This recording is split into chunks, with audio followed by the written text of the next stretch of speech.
When I was 17, the Japanese bombed Pearl Harbor, and being patriotic like most Americans at that time, I tried to join the service. And I thought the Air Force would be the very place for me, except I'm colorblind and they turned me down.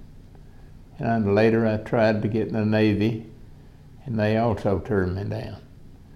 And I was told that if the Air Force and the Navy turned you down, the Army would turn you down. But I was able to get in when I was 19, in 1943. The first place I was to report was Camp Walters, Texas. And I stayed there a short time, and they transferred me to Georgia for infantry basic. And after about 4 months of infantry basic, they declared we was ready for combat, I suppose, and shipped overseas and wound up in a camp in Wales. And while I was at Wales, they assigned me to the 82nd Airborne Division.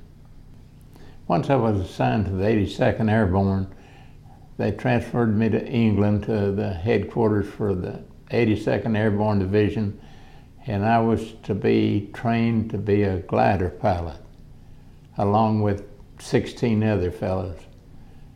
But their Air Force had people who flunked out of flight training, but had sufficient training to be a glider pilot, so they transferred those there and just assigned us to the 82nd. And we were just part of it, and not the normal projection of getting in 82nd Division.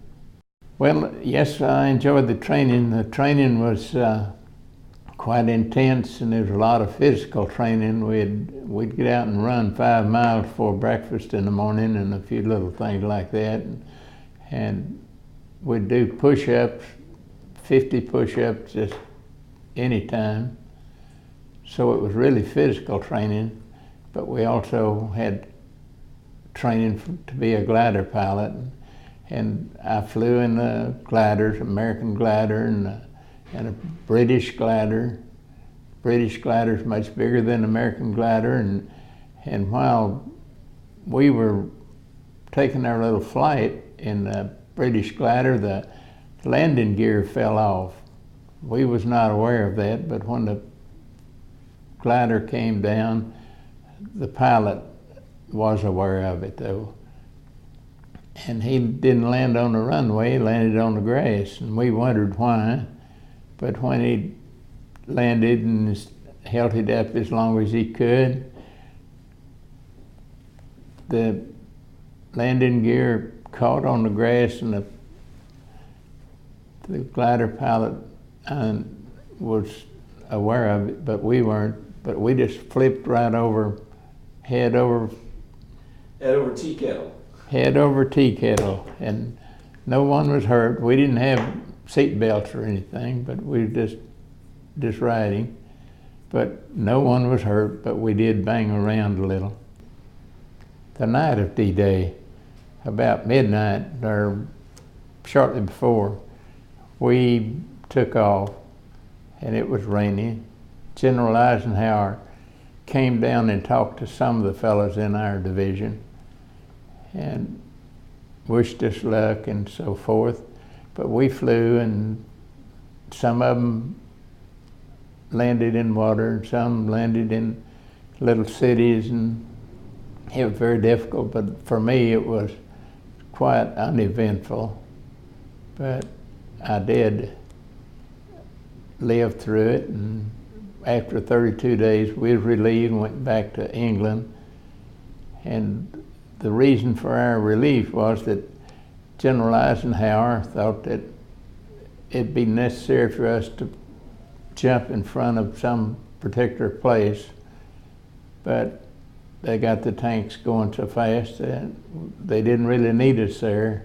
And so our next jump was in Holland. It's called a Market Garden. The morning we left for Market Garden was a nice day, and we flew uneventful, but we did have a little flak at times, but we landed uneventful. But soon after we got there, the war started. We was in a big war there. The battle we found ourselves in was a very defensive battle. We were paratroopers, and we found ourselves fighting tanks, and of course we wasn't prepared for that, but it was a little overwhelmed,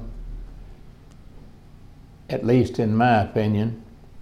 But we was there. We jumped on September the 17th, and everything went according to specification, I suppose, until October the 3rd, and it was night, and there's a fellow named John Martin and I was in a foxhole, and a hand grenade went off, and the hand grenade did a lot of damage to my friend John. I wasn't hurt too bad, but I was unconscious for a while. And when I came to, I saw a German tank not very far off, and a couple of German soldiers walking around looking in the holes, and you know, I had my rifle, so I just took care of those two fellas. And here the tank came right at me and ran right over the hole I was in. And of course I was unconscious again. But I did have several broken ribs, 7 I think, broken shoulder blade, and a few odds and ends. But the Germans dug me out of this hole, and here I was, a prisoner of war, which I'd never dreamed of being, but I was. And the Germans, some of them could speak English, and they talked to me, and I didn't think I was hurt very bad. But later on, they got sore, and it was very difficult. They didn't put me in a hospital, but they did tell me that as soon as I got assigned to a permanent camp that I would have hospital treatment.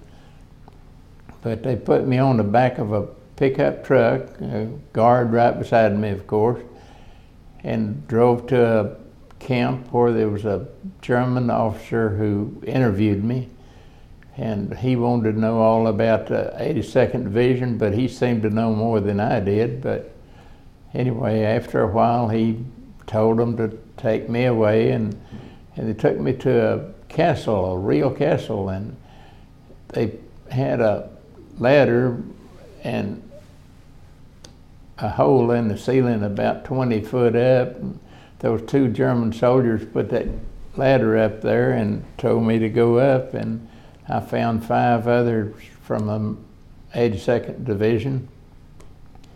They talked to me a little, but here I was, my bones were beginning to hurt that were broken, and I had a difficult time, but next morning they interviewed us. Oh, they interrogated us, really.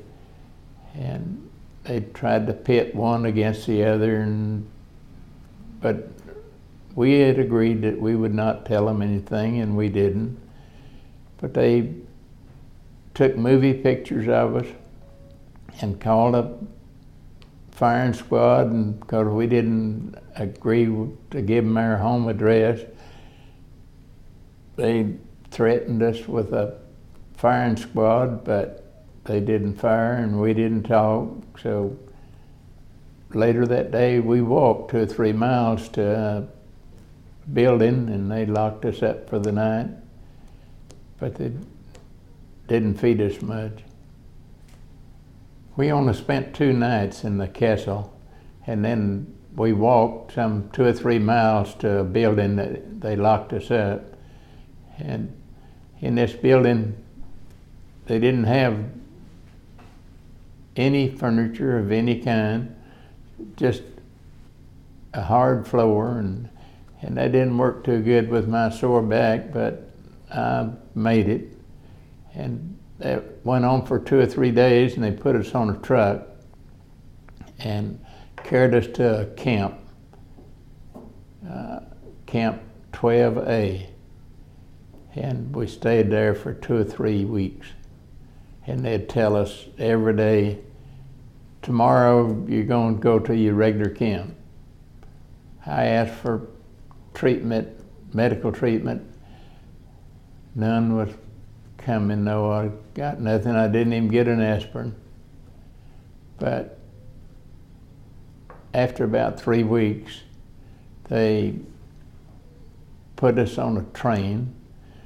They gave us a little can of food with a hole in it, but it was for 2 people, not for one. And it was about 3 o'clock in the afternoon, and they told us, you'll be in camp for breakfast in the morning.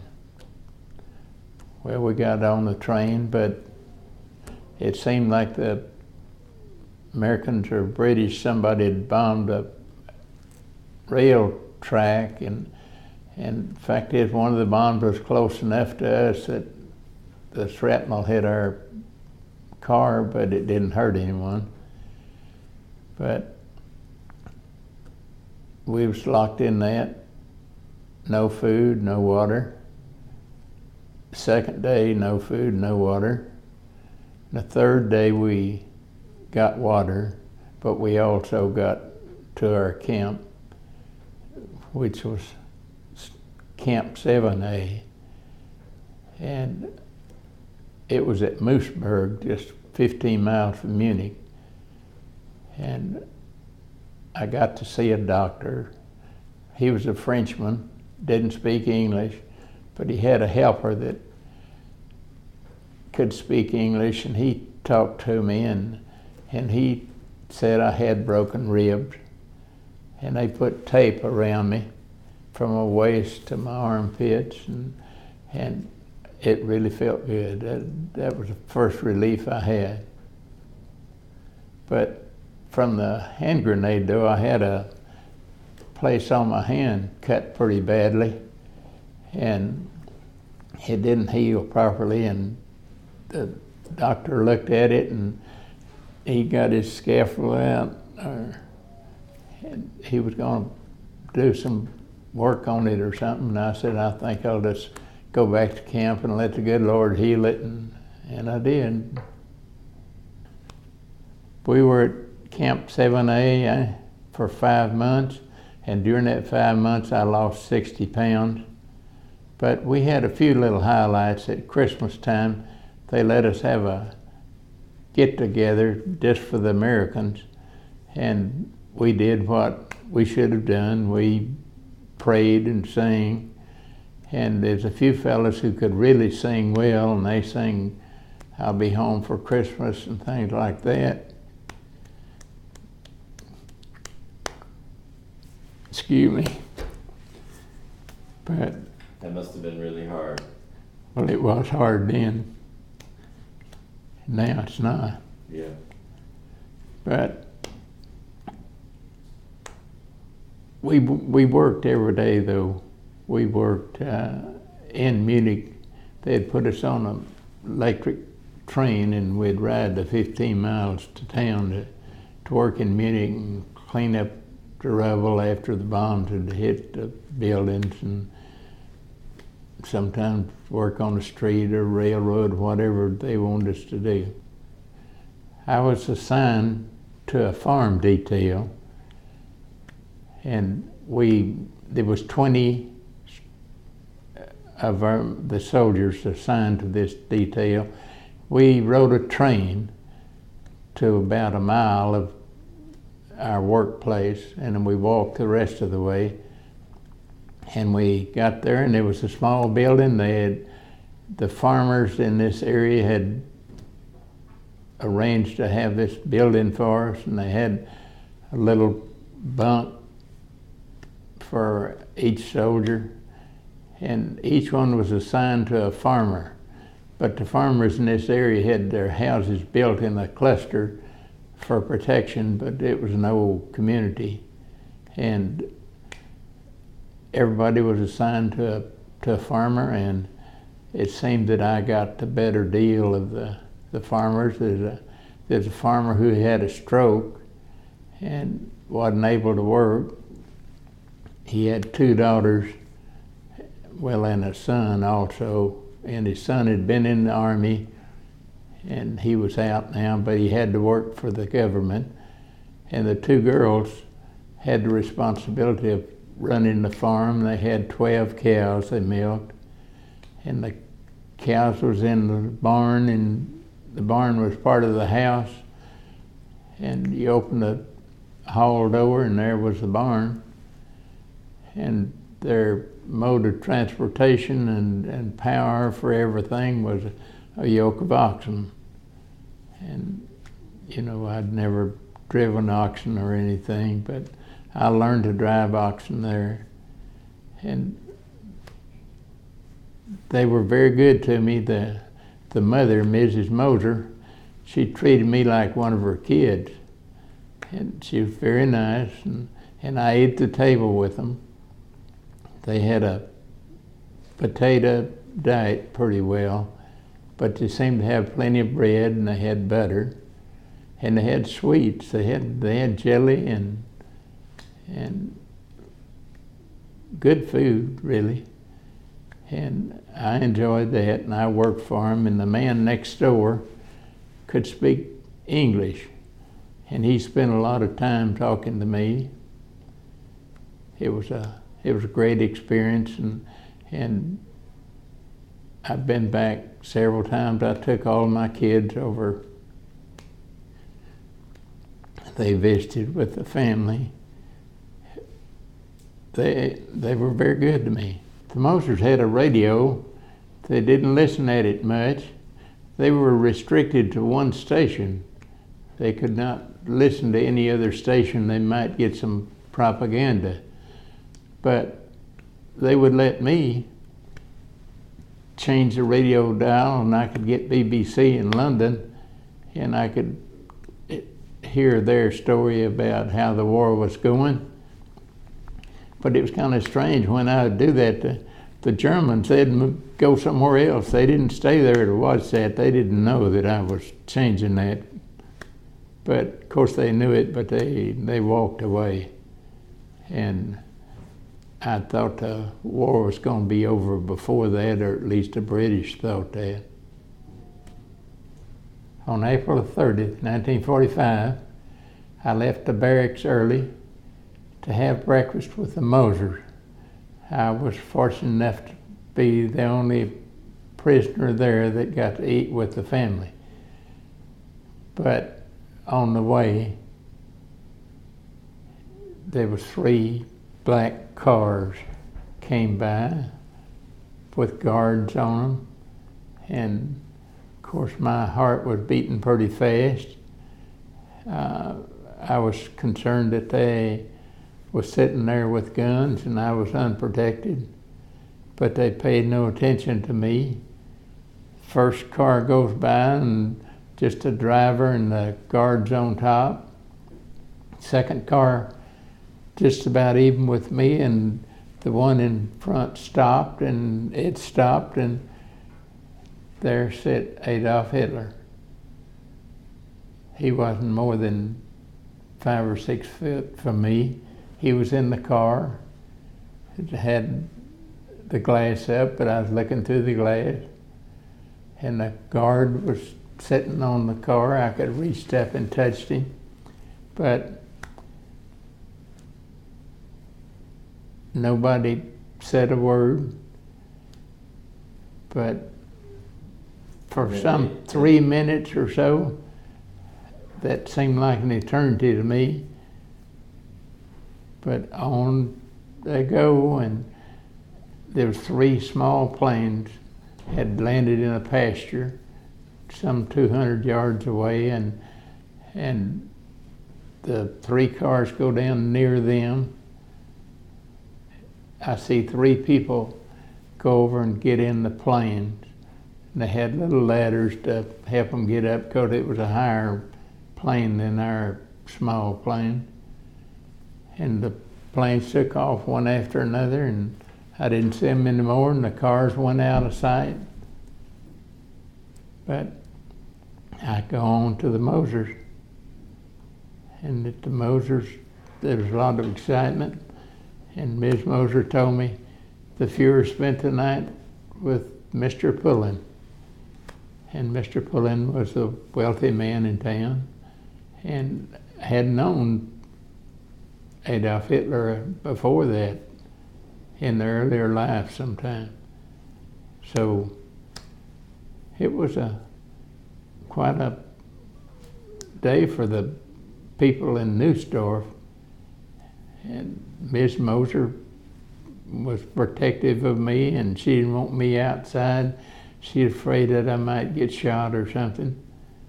So I asked for a piece of paper, and I wrote a note to the military authorities that Hitler had spent the night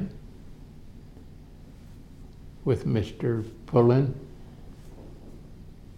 and they'd left in small plane.